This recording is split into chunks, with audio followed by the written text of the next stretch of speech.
तर बुद्ध फुले शाहू, बाबासाहेब आंबेडकर आणि सर्व महामानव अण्णाभाऊ साठे या महामानवांनी जी देशामध्ये जी मानवतावादी क्रांती केलेली आहे, या क्रांतीचा खऱ्या अर्थानं परिणाम आज दिसू लागलेले आहेत. आणि भारतीय संविधानाच्या अमृत महोत्सवानिमित्त आपण सर्वांनी पाहिलं की या महामानवांचे विचार खऱ्या अर्थानं अंगीकृत करणारे समाजामध्ये जे काही निवडक लोक आहेत, बुद्धिवंत आहेत, कर्मचारी आहेत, त्याच्यामध्ये लातूरच्या या भूमीतील जळकोटचे सुपुत्र असलेले राजकुमार नामवार,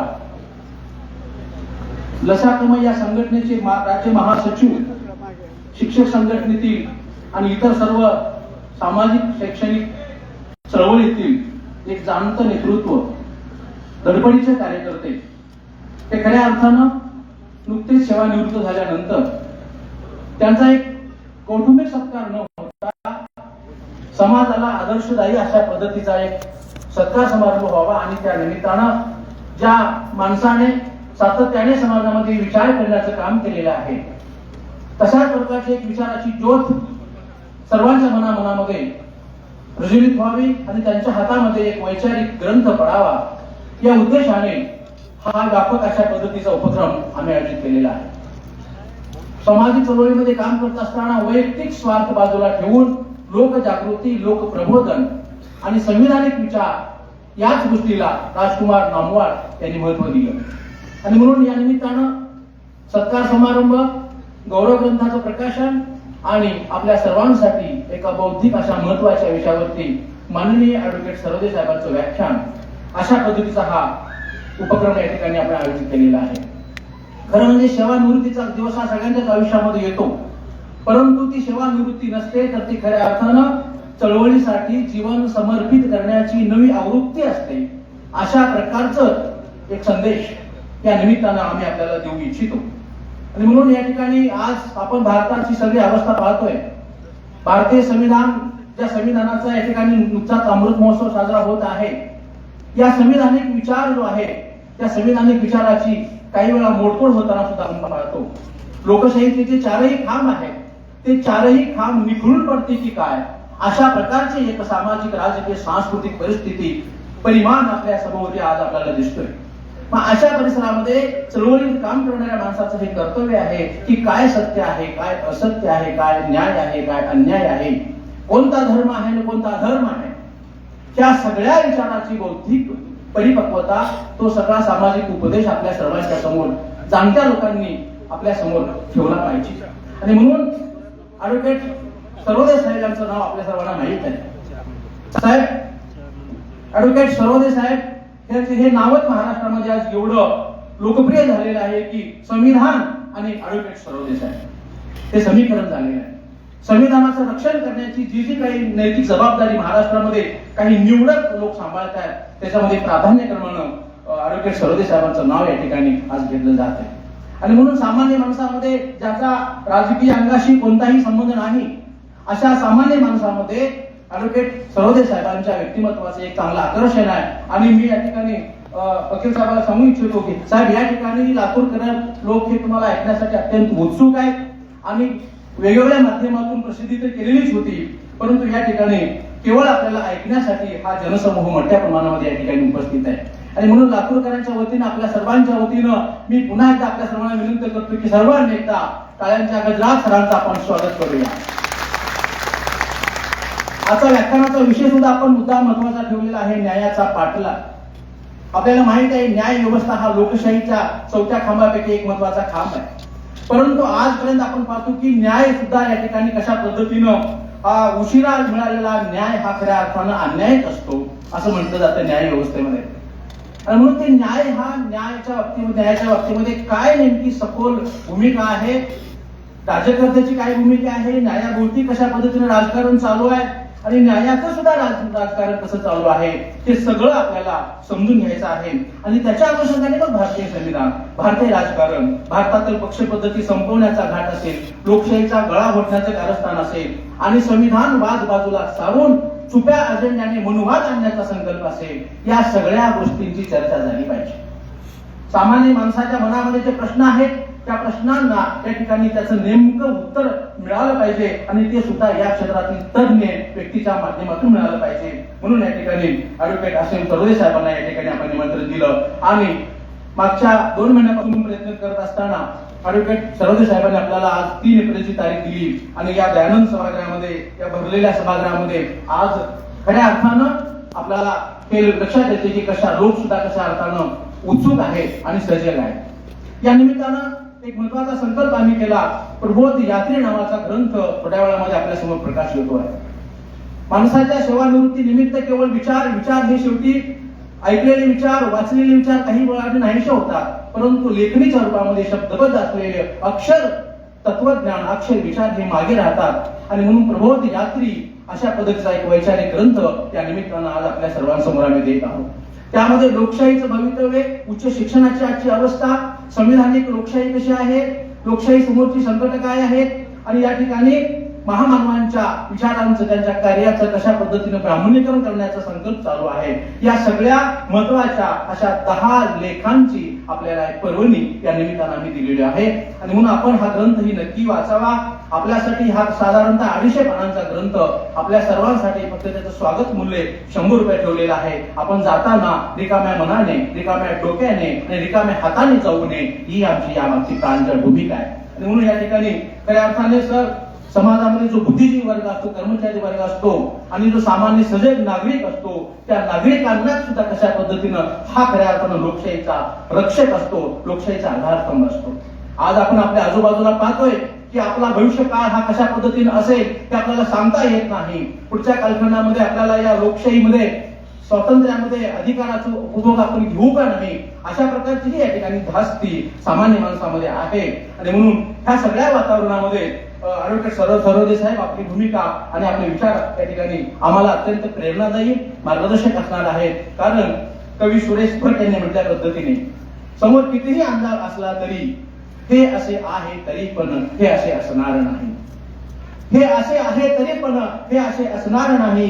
दिवस आमचा येत आहे, तो घरी बसणार नाही, तो घरी बसणार नाही. हा समतेचा, न्यायाचा, संविधानवादाचा, लोकशाहीचा हा दिवस आपल्याला या देशामध्ये पुन्हा एकदा मोठ्या हिमतीने आणि अत्यंत चांगल्या तेजाने जर प्रज्वलित करायचा असेल तर या ठिकाणी आपल्या सर्वांनाच या ठिकाणी आता लोकशाहीच्या या रक्षणासाठी पुढे यावं लागेल. अशा पद्धतीचे मी आपल्याला आवाहन करतो आणि महामानवांच्या विचाराचे खऱ्या अर्थाने वारसदार होण्यासाठी आपण सर्वजण सज्ज होऊया.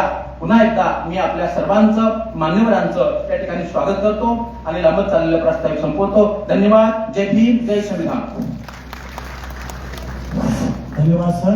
आपण भारतीय संविधान आणि लोकशाहीच्या रक्षणासाठी आपण सर्वांनी सजग राहावं असं आवाहन केलं आणि राजकुमार नावाड याच्या सामाजिक शैक्षणिक कामाचा गौरव केला आणि ॲडव्होकेट असीम सरोदे साहेब यांच्याही कार्याचा गौरव केला. धन्यवाद. यानंतर मुख्य सत्कार समारंभ आपण पाहुण्यांचा सन्मान करणार आहोत. मी आजच्या कार्यक्रमाचे प्रमुख वक्ते आदरणीय ॲडव्होकेट असीमजी सरोदे सर, त्याचबरोबर या कार्यक्रमाचे अध्यक्ष सामाजिक राजकीय भाष्यकार सन्माननीय अशोकजी नानवरे सर या ठिकाणी उपस्थित आहेत. माननीय सर उपस्थित आहेत. पहिल्यांदा या कार्यक्रमाचे अध्यक्ष डॉक्टर अशोक नानवरे सरांचं स्वागत करावं अशी मी विनंती शिरीष दिवेकर यांना करतो. या कार्यक्रमाचे अध्यक्ष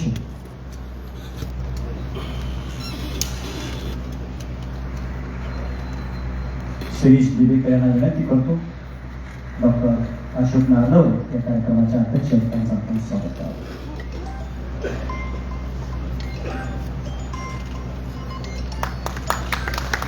परिवर्तनवादी चळवळीचे भाष्यकार, लेखक डॉक्टर अशोक नारनवरे सर या कार्यक्रमाचे अध्यक्ष त्यांचं स्वागत शिरीष दिवेकर.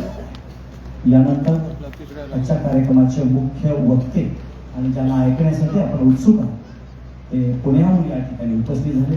सन्माननीय असीमजी सरोदे साहेब यांचं स्वागत करण्यासाठी लसा कवचे जिल्हा अध्यक्ष एकनाथ पडमटे सरांना विनंती करतो. ॲडव्होकेट असीमजी सरोदे साहेबांचं स्वागत करावं, सत्कार करावा.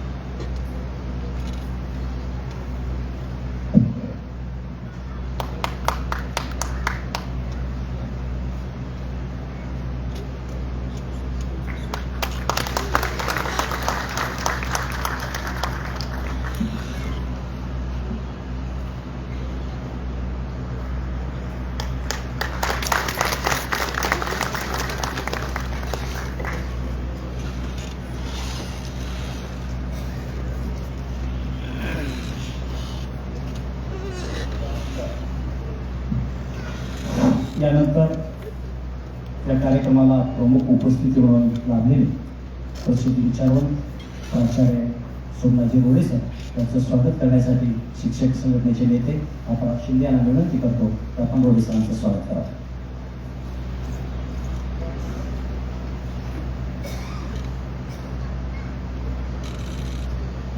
महाराष्ट्रातले प्रसिद्ध विचारवंत प्राचार्य डॉक्टर सोमनाथजी रोडे सर यांचं स्वागत या ठिकाणी शिक्षक संघटनेचे नेते अप्पारावजी शिंदे हे करत आहेत.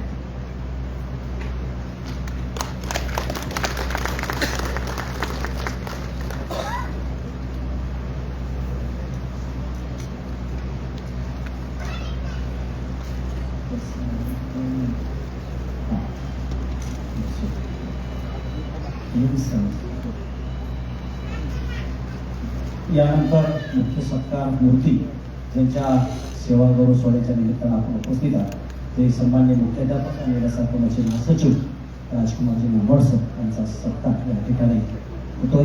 मी ॲडव्होकेट सरोज यांना विनंती करतो की आपण या ठिकाणी सत्कार. तत्पूर्वी पहिल्यांदा मानपत्राचं वाचन होणार आहे आणि नंतर नसगमचे राज्याचे महासचिव आणि याचे सत्कारमूर्ती राजकुमार नांबवड यांचा सपत्नी सत्कार होणार आहे. तेव्हा पहिल्यांदा मानपत्राचं वाचन होणार आहे. सत्कार सोहळ्यासोबत या ठिकाणी मानपत्र आपल्याला नांबवड सरांना द्यायचे.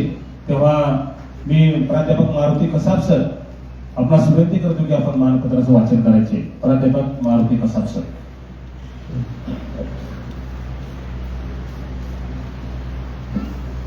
नसाकमो या संघटनेचे राज्य महासचिव, संस्कारवर्धिनी माध्यमिक विद्यालय लातूरचे मुख्याध्यापक माननीय राजकुमार नांबवड यांच्या सेवानिवृत्तीच्या निमित्ताने जाहीर व्याख्यान आणि पुस्तक प्रकाशन या समारंभाचे अध्यक्ष अशोकजी नागनवरे सर, प्रमुख वक्ते महाराष्ट्रातील माननीय सुप्रसिद्ध व्याख्याते संविधानाचे संरक्षक माननीय आसिमजी सरोदे साहेब, आपल्या सर्वांचा आधारस्तंभ म्हणावा असे सोमनाथजी रोडे सर, सत्कार मूर्ती माननीय राजकुमारजी नांबवड सर, माननीय अन्नपूर्णाताई नांबवड, या सभागृहात उपस्थित असलेले सर्व संविधान प्रेमी, लोकशाही प्रेमी भावांनो आणि बहिणींनो, आज आपण या व्याख्यान आणि पुस्तक प्रकाशन समारंभामध्ये एक मानपत्र या ठिकाणी देत आहोत. त्या मानपत्राचं वाचन मी आता करतोय. आदरणीय राजकुमार नांबवड सर, सस्नेह जय भीम. लातूर येथील संस्कारवर्धिनी माध्यमिक विद्यालयाच्या मुख्याध्यापक पदावरून वयोमानानुसार सन्मानाने सेवानिवृत्त झाल्याबद्दल आपणास जाहीर सत्कार समारंभात हे मानपत्र अर्पण करताना आम्हाला अत्यंत आनंद होत आहे. सर, लातूर आणि नांदेड या जिल्ह्यांच्या सीमेवर वसलेल्या जळकोट या डोंगरी तालुक्याच्या गावी दिनांक 13 फेब्रुवारी 1966 रोजी गेंदाबाई आणि केरबा नांबवड या कर्तबगार माता पित्याच्या पोटी आपला जन्म झाला.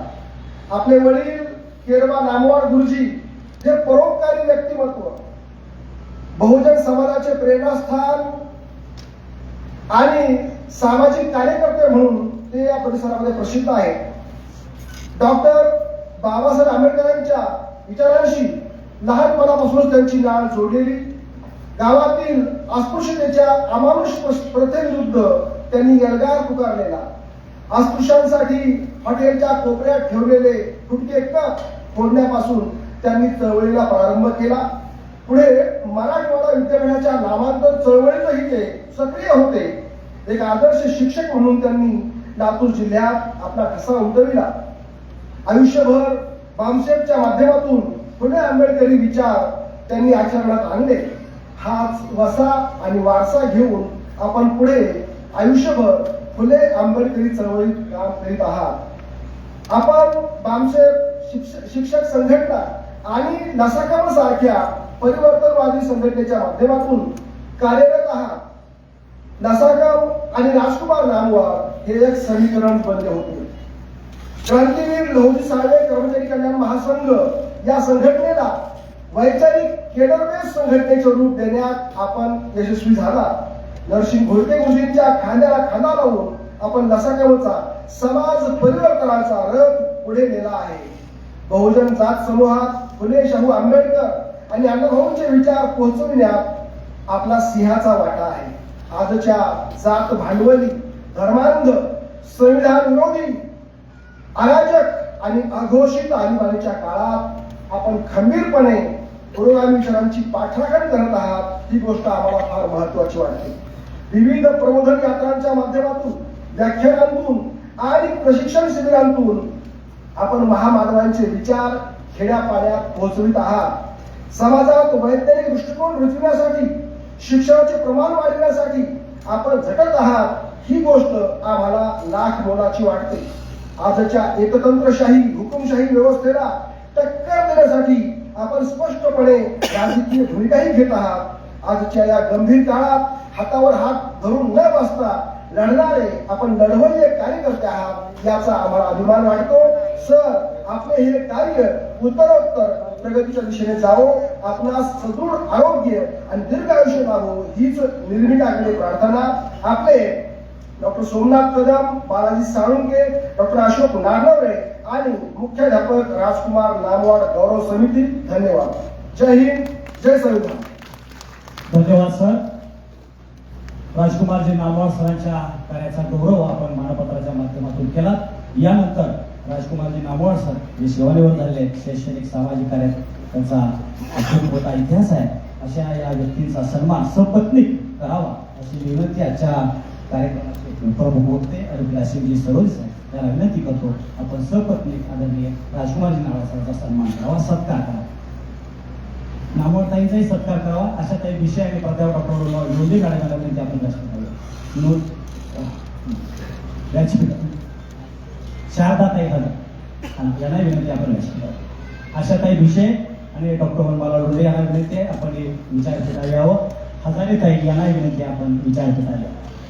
या ठिकाणी सरोदे साहेब हे राजकुमारजी नामवाड सर यांचा सपत्नीक सत्कार करत आहे.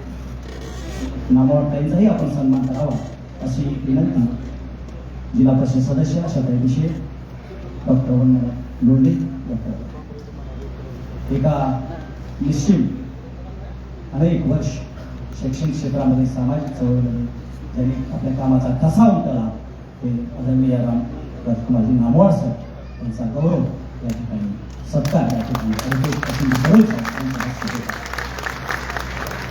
एका परिवर्तनवादी व्यक्तीकडून परिवर्तनवादी व्यक्तीचा सत्कार होणं हा योगायोग आहे आणि आज तो योगायोग संपन्न होतोय.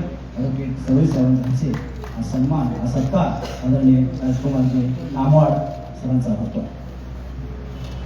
धन्यवाद. यानंतर ग्रंथाचं प्रकाशन त्या ठिकाणी होणार आहे. मी प्रबोध यात्री या ग्रंथाचं प्रकाशन या ठिकाणी होत आहे. मी सोमनाथ कदम या ग्रंथाचे प्रकाशन संपादक आहेत त्यांना विनंती करतो आपण या ठिकाणी यावं आणि ॲडव्होकेट सरोदे साहेब, कार्यक्रमाचे अध्यक्ष अशोकजी नागनवरे सर, प्राचार्य रोडे सर यांना विनंती करतो या ग्रंथाचं विमोचन आपण करावं.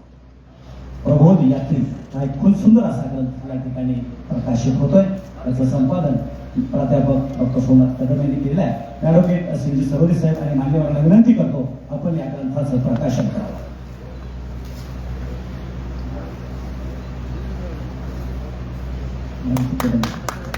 मारुती कसा स्टेजवर नामवाड सरांचे आईवडील या ठिकाणी उपस्थित आहेत. मी त्यांनाही विनंती करतो आपण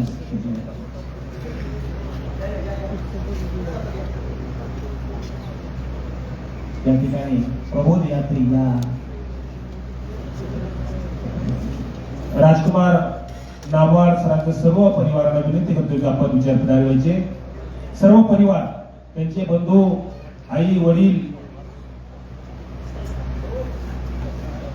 नामवाड सरांचा मुलगा आणि मुलगी यांनाही विनंती करतो की आपण सर्व परिवार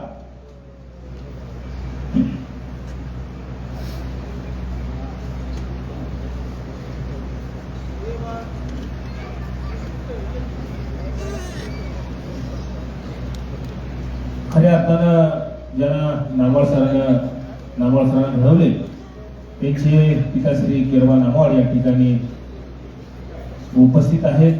खरं तर त्यांना शिक्षणाचं बाळकडू त्यांच्या घरातूनच मिळालेलं आहे आणि जळकोट सारख्या डोंगर भागामध्ये शिक्षणाचं महत्व केरबा नामवड सरांनी या ठिकाणी दिलं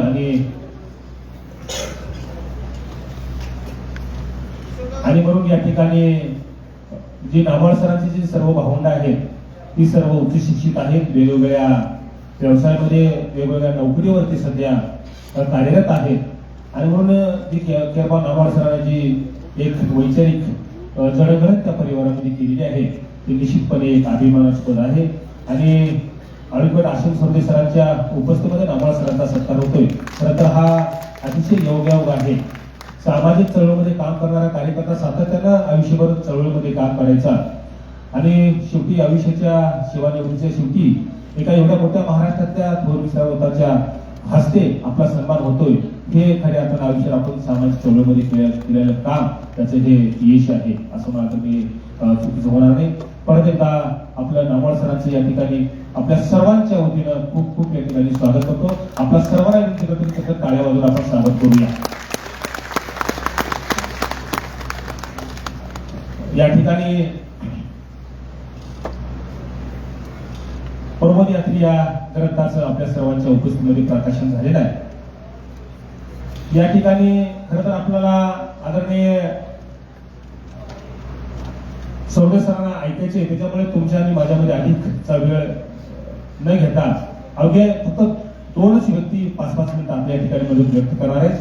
मी पहिल्यांदा प्राचार्य डॉक्टर सोमनाथ रोडे सरांना विनंती करतो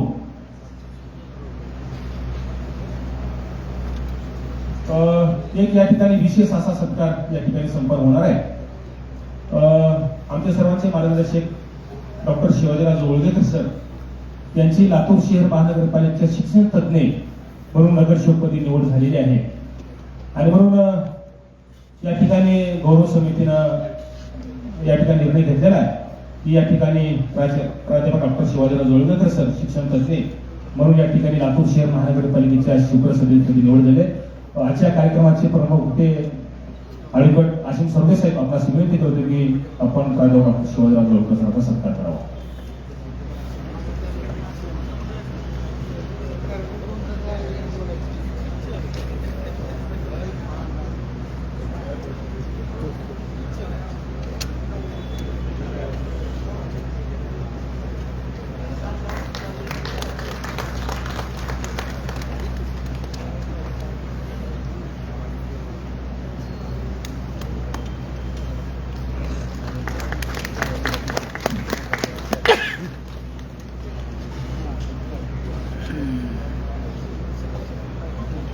धन्यवाद सर.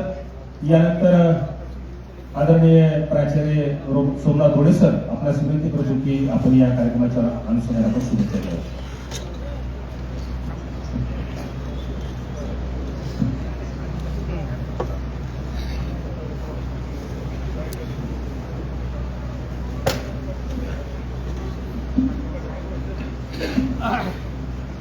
सर्व मंचावरील उपस्थित मान्यवर, आजच्या कार्यक्रमाचे अध्यक्ष, एक अभ्यासू आणि जिज्ञासू प्राध्यापक म्हणून ज्यांची सर्वांना ओळख आहे ते डॉक्टर अशोक नारायण सर, ज्यांचा आज आपण सेवानिवृत्तीनिमित्त सत्कार करत आहोत.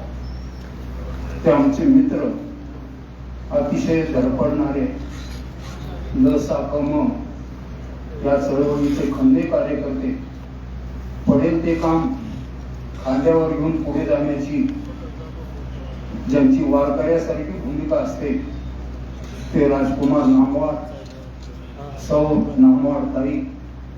आणि या कार्यक्रमासाठी खास पुण्याहून उपस्थित असलेले,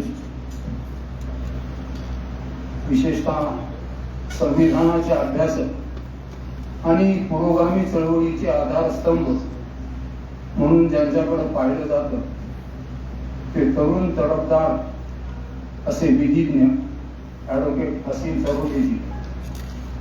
या कार्यक्रमासाठी ज्यांनी प्रयत्न केले आणि प्रास्ताविक केलं, कणकवलीचे उपप्राचार्य आणि आमचे मित्र सोमनाथ कदम यांनी अतिशय दमदार शब्दामध्ये प्रास्ताविक आपल्या समोर सादर केलं. या कार्यक्रमाच्या एकूण आयोजनात आणि यशस्वीतेसाठी ज्यांनी खूप कष्ट घेतले त्यामध्ये प्राचार्य डॉक्टर माधवराव गाडेकर, प्राचार्य डॉक्टर शिवाजीराव जवळगेकर, स्वीकृत सदस्य म्हणून सध्या महापालिकेत आपल्या सगळ्यांचा आवाज बुलंद करण्यासाठी ते आहेत, त्याचा आपल्या सर्वांना आनंद आहे.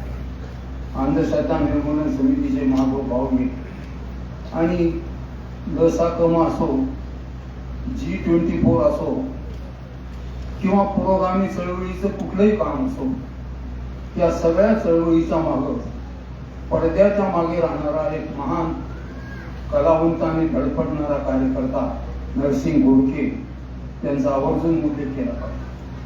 हा माणूस पडद्यासमोर फार क्वचित येतो, पण पडद्याच्या मागचा फार महत्वाचा रोल अदा करण्याची त्यांची भूमिका असते. समाजामध्ये खऱ्या अर्थानं चळवळ पुढे नेण्यासाठी नरसिंगे सारखे 100-200 कार्यकर्ते तरी तयार झाले पाहिजेत, तरच पुरोगामी चळवळीचा हा जो आवाज आहे हा आवाज बुलंद होऊ शकेल.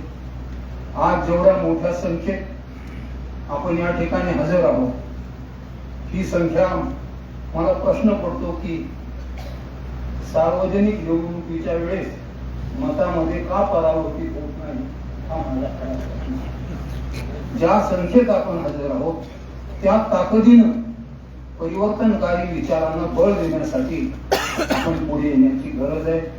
मला असं वाटतं की आपापसातले सगळे द्वेष किंवा हेवे दावे बाजूला टाकून जोपर्यंत आपण एका विचारांची मूठ बांधणार नाही तोपर्यंत या महापुरुषांना अभिप्रेत असलेली क्रांती ही येऊ शकणार. आणि त्या गोष्टीनं आजच्या आपल्या उपस्थितीमधून एक प्रकारची त्या पुरोगामी विचारांच्या बद्दलची आपली समर्पित भावना त्या ठिकाणी कळते. कार्यक्रमामध्ये डॉक्टर भगवान वाघमारे सर, शिरीष दिवेकर, अप्पारावजी शिंदे, बालाजी सोळुंके, सोमनाथ कदम या सगळ्यांचं आणि असंख्य कार्यकर्त्याचं मोठे योगदान आहे. हा कार्यक्रम केवळ राजकुमार नामवाड यांच्या सेवानिवृत्तीचा कार्यक्रम नाही, तर हा कार्यक्रम महापुरुषांच्या विचारांचं हे संचित आहे. हे संचित आमच्या रोमारोमामध्ये कसं भिनलं पाहिजे आणि या संचिताचा कधी पराभव झाला नाही पाहिजे, ही भूमिका, हा संकल्प आपल्या प्रत्येकाच्या मनात दृढ व्हावा, यासाठी हा एका अर्थानं प्रबोधन मिळावा आहे.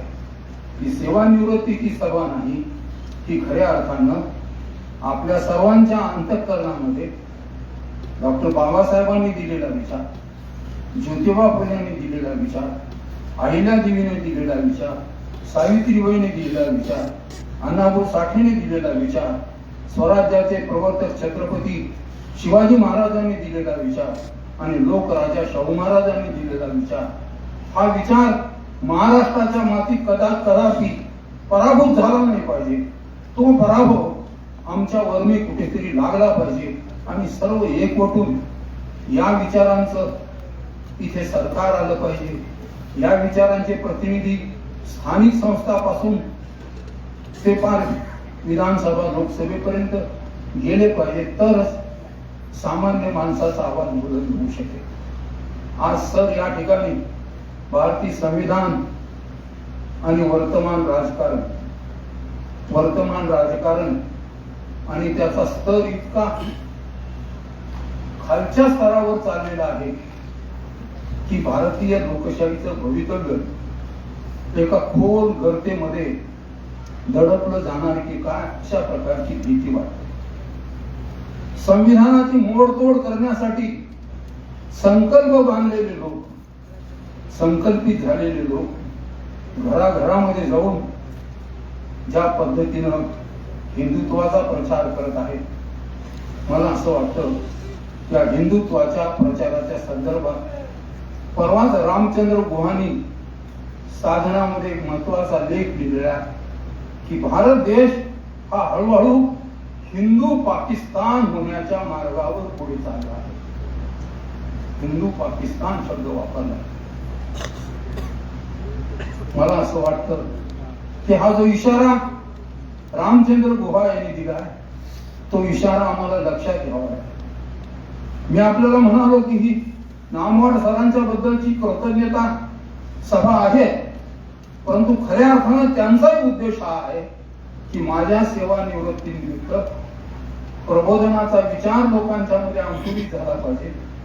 तो विचार त्यांच्या अंतःकरणाचा, काळजाचा एक ठेवा बनला पाहिजे.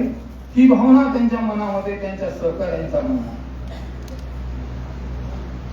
आपल्या लक्षात येईल की न्यायालयावर काही इकडे तिकडे थोडं बोललो तर लगेच त्याच्याबद्दल टीका टिप्पणी होते. NCERTच्या पुस्तकात काही नाही, फक्त सध्याची वस्तुस्थिती सांगितली आणि या वस्तुस्थितीबद्दलचा उल्लेख केला की सुप्रीम कोर्टामध्ये 81,000 केसेस प्रलंबित आहेत. सध्याची स्थिती राज्यांच्या सगळ्या हायकोर्टामध्ये 62,40,000 केसेस प्रलंबित आहेत राज्याच्या हायकोर्टामध्ये. आणि जिल्हा आणि तालुक्याच्या पातळीवर 4,70,00,000 प्रकरणं प्रलंबित आहेत. सगळ्या प्रकरणांची बेरीज केली तर 5,33,00,000 21,000 प्रकरणं प्रलंबित आहेत. या 78 वर्षाच्या लोकशाहीमध्ये justice delayed is justice denied. जे निर्णय विलंबाने लागतात ते निर्णय नाकारलेले असतात, अशी स्थिती आपल्याला पाहायला मिळते. मला असं वाटतं की भारतीय लोकशाहीनं जी गतिमानता धारण करायला पाहिजे होती ती गतिमानता धारण करण्यामध्ये परवा अभय ओक असं म्हणाले की न्यायालयाने दिलेल्या निर्णयाच्या बद्दल सुद्धा जनतेला आपली अभिव्यक्ती व्यक्त करण्याचा मुक्त अधिकार आहे. कारण भारतीय संविधानानं जो वारसा आम्हाला दिलेला आहे, दोन महत्वाचे वारसे की आमचा व्यक्तिगत अधिकार आणि आमचा अभिव्यक्ती स्वातंत्र्याचा अधिकार, हे दोन अधिकार हा लोकशाहीचा गाभा आहे असं अभय ओकने म्हटलेलं आहे. आणि NCERTच्या पुस्तकाबद्दल सुप्रीम कोर्टाने घेतलेला निर्णय मला अमान्य आहे अशा पद्धतीची टीका टिप्पणी करण्याचा कायदेशीर अधिकार लोकांना आहे. आणि हा अधिकार जर संकुचित करण्याचा आम्ही प्रयत्न करणार असू तर इथली लोकशाही सुद्धा धोक्यात आल्याशिवाय राहणार नाही असं त्यांनी म्हटलेलं आहे. अधिक बोलण्याचं प्रयोजन नाही, तपशिलानं आपण सरांना ऐकणार आहोत. परंतु नामदेव ढसाळ एका ठिकाणी असं म्हणतात की अंधारानं सूर्य पाहिला, अंधारानं सूर्य पाहिला आणि शब्द हुंकारले. अंधाराने सूर्य पाहिला आणि शब्द हुंकारले की नरकाच्या कोंडवाड्यात अजून आम्हाला किती दिवस ठेवणार आहात. शब्द हुंकारले, नरकाच्या कोंडवाड्यात अजून आम्हाला किती दिवस ठेवणार आहात. मला असं वाटतं की 78 वर्षाच्या लोकशाहीची वाटचाल झाली, पण अजूनही गुलामीच्या, लाचारीच्या बंधनातून आम्ही मुक्त झाले नाही. संविधानाची सगळी कलमं संविधानाच्या पुस्तकात सुखरूप आहेत, परंतु प्रत्यक्ष अंमलबजावणीमध्ये ही कलमं अंमलात येत नसल्याचं चित्र आहे. अभय ओक पुढे म्हणतात की या संविधानाच्या कलमाचं ना पोलीस रक्षण करायला तयार आहे, ना कायदे मंडळाचे सदस्य रक्षण करायला तयार आहे.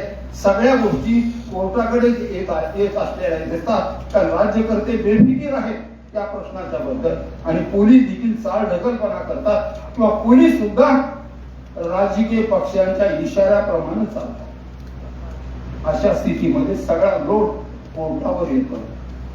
त्यांचं म्हणणं असं आहे की आमची जनता सुबोध झाली पाहिजे, जनतेला आपल्या अधिकाराची जाणीव झाली पाहिजे. आमचा व्यक्तिगत अधिकार आणि आमचा अभिव्यक्ती स्वातंत्र्याचा अधिकार हा हिरावून घेण्याची कोणालाही अशा पद्धतीची परवानगी नाही. कोणी असं करू शकत नाही, कारण घटनाकाराने दिलेला हा आमचा मूलभूत अधिकार आहे आणि अधिकारावर तुम्ही संकोच करत असेल तर त्याबद्दलचा आवाज बुलंद केला पाहिजे. मला असं वाटतं की आजच्या सभेतून हा व्यक्तिगत स्वातंत्र्याचा आणि आपल्या अभिव्यक्ती स्वातंत्र्याचा आवाज कोणी दडपून टाकण्याचा प्रयत्न करणार असेल तर या दडपशाहीच्या विरुद्ध पुन्हा एकदा आता जवळपास सर्व विचारवंत म्हणतात की आता जवळपास देशामध्ये अघोषित आणीबाणीच आहे, अघोषित आणीबाणीच आहे. आणि अशा स्थितीमध्ये आम्ही जर थंड राहिलो, शांत राहिलो, आम्ही जर शांत सुखाळ वृत्तीनं जीवन जगायला लागलो तर मला असं वाटतं की भारताचं संविधान असो, भारताची लोकशाही परंपरा असो, त्या सगळ्यात अडचणीत येण्याची शक्यता हा लोकशाहीचा आवाज बुलंद व्हावा असं वाटत असेल तर मला असं वाटतं की आजच्या प्रबोधन सभेतून काहीतरी विचार घेऊन आम्हाला पुढे जावं लागेल आणि हा विचार संकल्पबद्ध करून त्याला कृतीमध्ये आणण्याचा आपल्याला धागा अधिक पिळदार करण्याचा विचार कुठेतरी पक्का करावा लागेल एवढंच सांगतो आणि थांबतो. जय हिंद, जय भीम, जय महाराष्ट्र. धन्यवाद सर. यानंतर आजच्या कार्यक्रमामध्ये सत्कारमूर्ती राजकुमार नामवड सरांना विनंती करतो की अवघ्या 10 मिनिटांमध्ये आपलं मत व्यक्त करायचे. राजकुमार नामवड सर.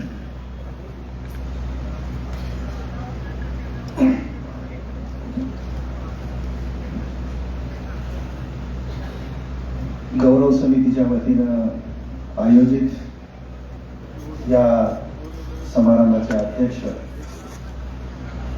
सन्माननीय डॉक्टर अशोकजी नारनवरे सर, त्याचबरोबर आपण सर्वजण ज्यांना ऐकण्यासाठी या ठिकाणी उपस्थित झाला, ज्यांनी भारत जोडो या यात्रेमध्ये भारत जोडण्याचं काम केलं असे प्रसिद्ध वकील, संविधान विश्लेषक सन्माननीय ॲडव्होकेट आशिमजी सरोदे साहेब, त्याचबरोबर या कार्यक्रमासाठी प्रमुख अतिथी म्हणून आपली उपस्थिती लावली असे ज्येष्ठ विचारवंत सन्माननीय प्राचार्य डॉक्टर सोमनाथ रोडे सर. दुसरे अतिथी या समारंभाला येणार होते परंतु त्यांच्या पायाचं ऑपरेशन झालं असल्यामुळे ते बसू शकत नसल्यामुळे ते या कार्यक्रमाला उपस्थित राहिलेले नाहीत असे सन्माननीय प्राचार्य डॉक्टर सुरेश वाघमारे सर. या कार्यक्रमासाठी विशेष निमंत्रित असणारे सन्माननीय प्राचार्य Madhavrao Gadekar sir, doctor Shivaji Jawalgekar sir, प्राचार्य मस्के सर, माधवजी बावगे सर, दसाकमाचे सन्माननीय नरसिंहजी घोडके सर, त्याचबरोबर कर्मयोगी सहकारी पतसंस्थेचे चेअरमन सन्माननीय मोहनजी हाके सर, DS नरसिंगे सर, प्राध्यापक बापू गायकवाड, मराठवाडा शिक्षक संघाचे सन्माननीय विश्वंभरराव भोसले सर, त्याचबरोबर सन्माननीय JB Mane sir, Kazi Fazal sir, JP Bhusolkar, Subhash Maske, Sunil Hake, doctor Harshvardhan Thodapure sir, प्राध्यापक वनमाला लोंढे, माननीय बालाजी तोडवे, पुरुषोत्तम भांगे, दीपक साठे, ॲडव्होकेट चिखलीकर साहेब, त्याचबरोबर या सभागृहामध्ये उपस्थित असणारे सन्माननीय जिल्हा परिषदच्या सदस्या श्रीमती आशाताई विषय, ॲडव्होकेट जगताप साहेब, सन्माननीय मोहनजी माने साहेब, प्राध्यापक दत्ता सोमवंशी सर, सन्माननीय BB गायकवाड साहेब, सर्व वकील मंडळ आणि या गौरव समितीचे कोषाध्यक्ष सन्माननीय शिरीष दिवेकर सर, उपाध्यक्ष सन्माननीय अपारावजी शिंदे सर, कार्याध्यक्ष सन्माननीय बालाजी साळुंखे सर, डॉक्टर सोमनाथ कदम, सन्माननीय दयानंदजी कांबळे सर, अनेक मान्यवर या सभागृहामध्ये उपस्थित आहेत. परंतु या वेळेची मर्यादा न घेता अनेकांचे नाव माझ्या घेता येत नसल्यामुळे उपस्थित सभागृहामध्ये असणारे आपण सर्वजण या माझ्या सेवानिवृत्तीच्या निमित्तानं आयोजित या समारंभासाठी आपण सगळेजण या ठिकाणी उपस्थित राहिलात त्याबद्दल आपणा सर्वांचे मनपूर्वक आभार व्यक्त करतो. त्याचबरोबर या कार्यक्रमासाठी जिल्ह्यातील प्रत्येक तालुक्यातून आलेले लसाकपचे सर्व कार्यकर्ते प्राध्यापक doctor Somnath doctor Kasab sir, Ankush Shindikar sir, Gangadhar Sakhare sir, Maruti Ghotre sir, त्याचबरोबर जळकोट पंचायत समितीचे उपसभापती सन्माननीय वाघमारे सर, संग्राम वाघमारे, इतर सर्व मान्यवर मित्रहो, हा सत्कार सोहळा एक निमित्त आहे. सामाजिक चळवळीत काम करणाऱ्या कार्यकर्त्यांना स्वतःच्या मोठेपणापेक्षा सामाजिक चळवळ दिलेलं जे योगदान आहे ते योगदान अतिशय महत्वाचं असं वाटतं.